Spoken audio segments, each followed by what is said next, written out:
Hello students, एडुमन channel पर आपका बहुत बहुत स्वागत है। हम पढ़ रहे थे क्लासिफिकेशन ऑफ कार्बोहाइड्रेट के बारे में। क्लासिफिकेशन ऑफ कार्बोहाइड्रेट के अंदर हमने पढ़ा था मोनोसैकेराइड, हमने पढ़ा था मोनोसैकेराइड,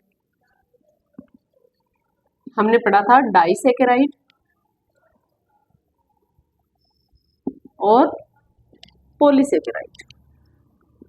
पॉलीसैकेराइड,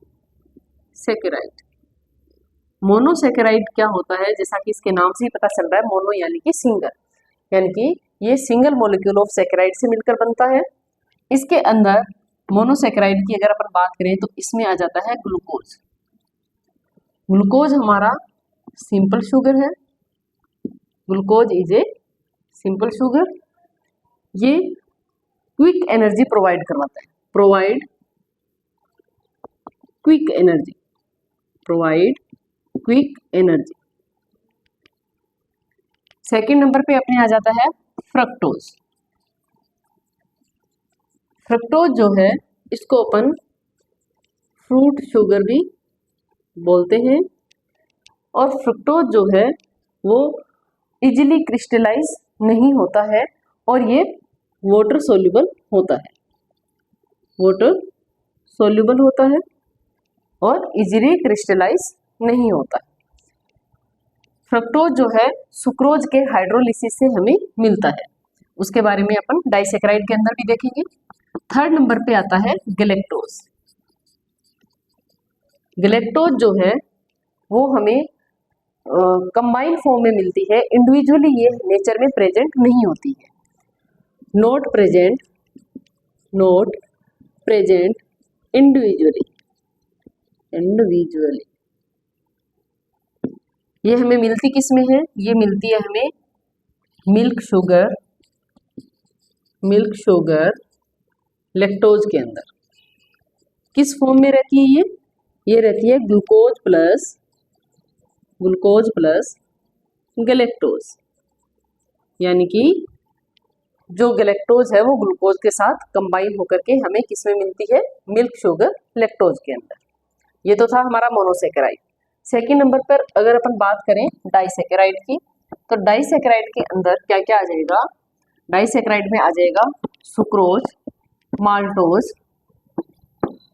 हम पढ़ते हैं डाइसैकेराइड। डाइसैकेराइड के अंदर अगर अपन बात करें तो डाइसैकेराइड के अंदर आ जाएगा sucrose.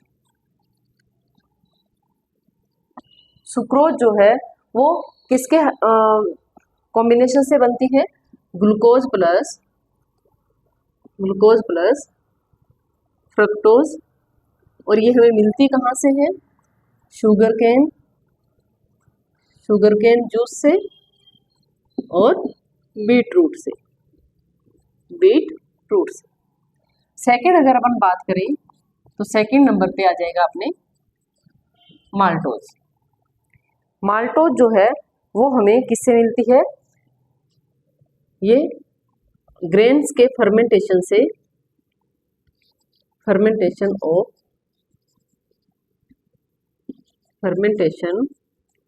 Of grains,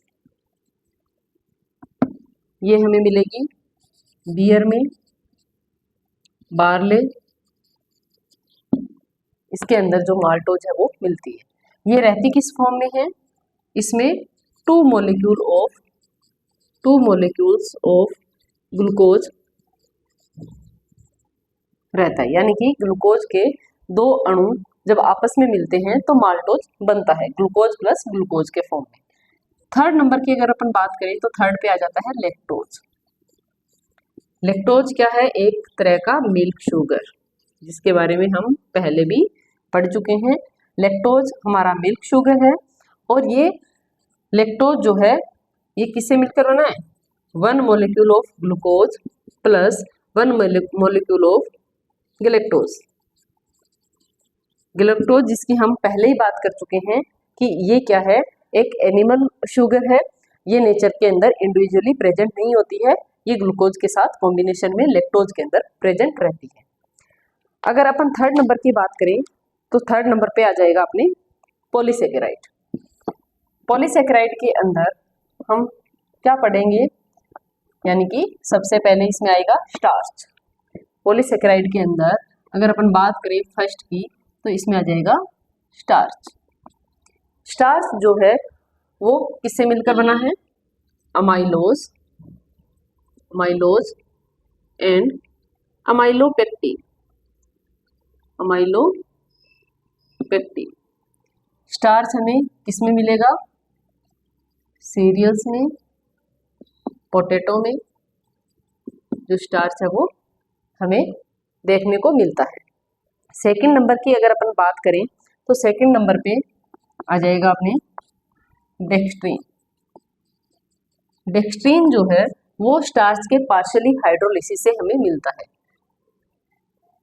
forms during partially hydrolysis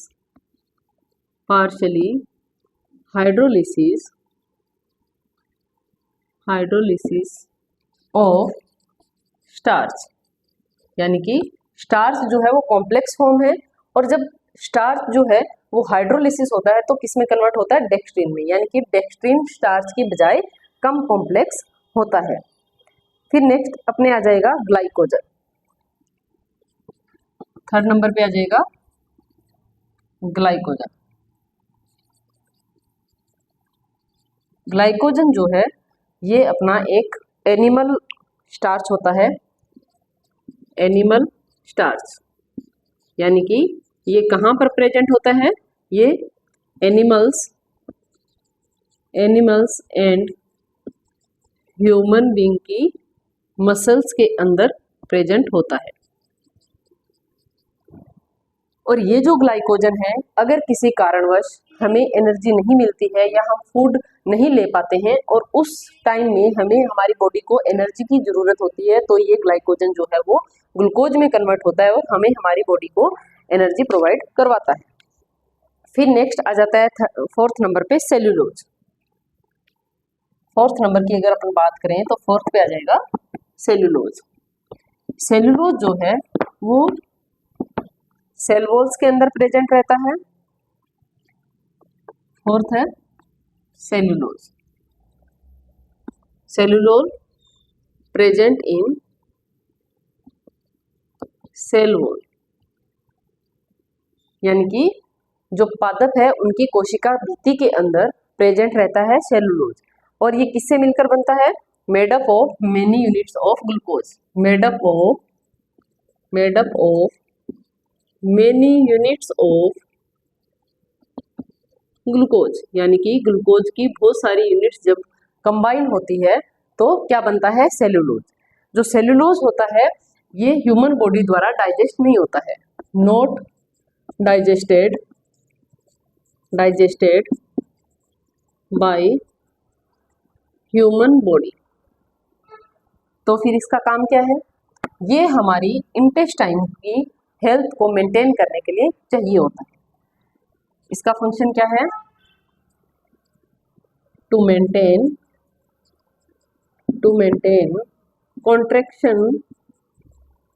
contraction and relaxation of our intestine। यानी कि हमारी जो इंटेस्टाइन का कॉन्ट्रैक्शन और रिलैक्सेशन है उसको मेंटेन करने के लिए हमें सेलुलोज की जरूरत होती है। कहाँ से मिलता है? ये सेल वॉल से। यानी कि जो प्लांट्स है उनकी सेल वॉल में प्रेजेंट रहता है और ये मेनी यूनिट्स ऑफ ग्लूकोज से मिलकर बनता है। ह्यूमन बॉडी द्वारा इसको डाइजेस्ट नहीं किया जाता है। फिफ्थ नंबर की अगर अपन बात करें तो आ जाएगा hemicellulose.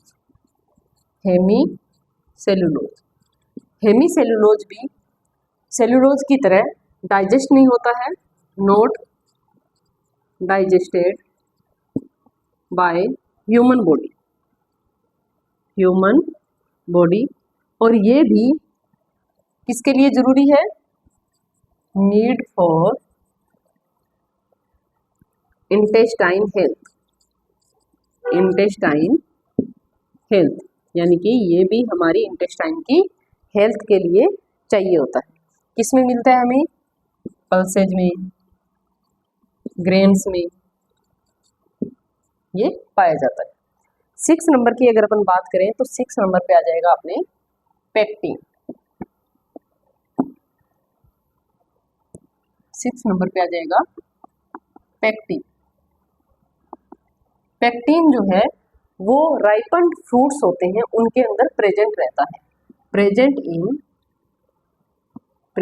In peeled of ripened fruits. ये काम किस में आता है?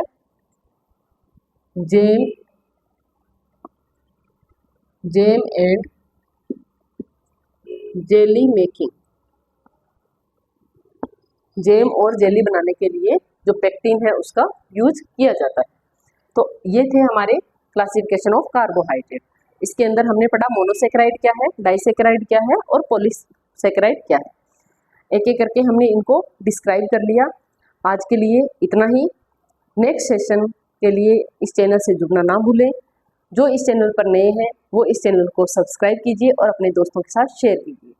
इस चैनल के माध्यम से आरपीएससी ग्रेड फर्स्ट की तैयारी जो है होम साइंस सब्जेक्ट की वो करवाई जाएगी। Thank you.